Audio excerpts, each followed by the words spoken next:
Okay, thank you. I'll declare it 3 o'clock, and we'll start the lecture. This is on Austrian capital theory, and as you can see in the subtitle, it's a prelude to capital-based macroeconomics. More specifically, a prelude to discussion on Austrian theory of the business cycle. Although in my own writings, in Time and Money, I make it clear that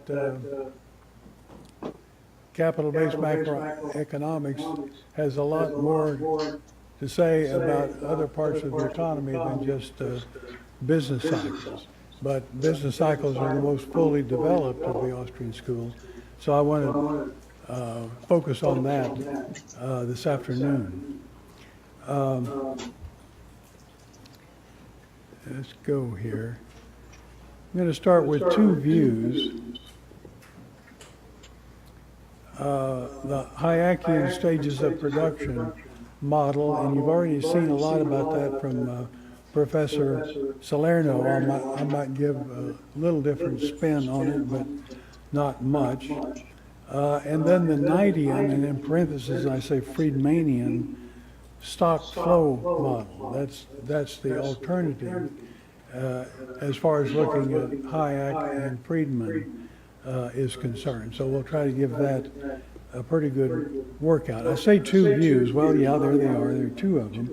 I could have put a 3rd view in. Let me do it right here. The Keynesian view, it's animal spirits model. And that doesn't quite pass muster as a model, actually. But if you've read the general theory, and let me show a show of hands. How many have read the general theory? Great, that's great, both of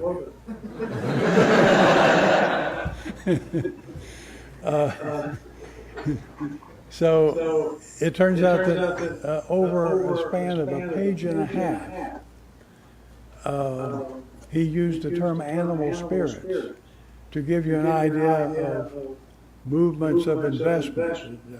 Is investment picking up or is it slowing down? And it's all run by what he calls animal spirits. Well, that doesn't fit well, very, analytically into a macro model. But we'll have something to say about that too. Okay. Now, I'll start by just indicating that there's many meanings of capital. And I'm just going to give you a few. If you've read Bon Bavaric, I'm going to ask how many people have read all of Bon Bavaric. But he goes through quite a list of different things that capital mean or have meant and so on in the literature.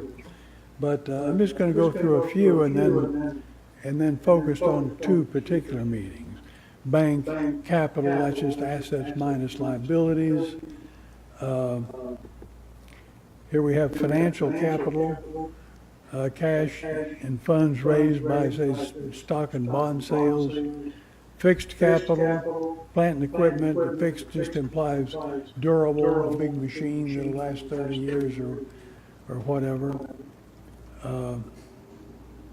Working capital, that's goods in process. An automobile that's halfway put together and is on its way down the assembly line. That's working capital. Capitalized value. That's just the present value of future receipts. And human capital. That's more recent in the literature, the present value of skilled workers' future earnings. They've got skills, and they have those skills right now, and that constitutes human capital that they can apply it in the years and months ahead. Okay. Now I'm getting serious because I'm underlining things. See, that's the clue. Capital stock, okay? The stock of productive factors that yield a flow, there's the other underline, of consumption goods.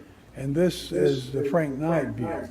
And it's just defined dimensions. In other words, a stock is something that exists right now. There it is. That's the stock. The flow is on its way out. You know, it's making the goods go out the door and so on. That's the flow. And we'll get to something even more severe than that. All right. So what we're going to focus on in today's lecture is that distinction between the structure on the one hand, that's the Austrians, and the stock and flow on the other hand. So that's Friedman and Knight, or well, yeah, that's the best contrast that I want to be making. Now, there's a problem in measuring capital. I want to spend a little time on this to convince you that it is a problem, and it's unique to capital.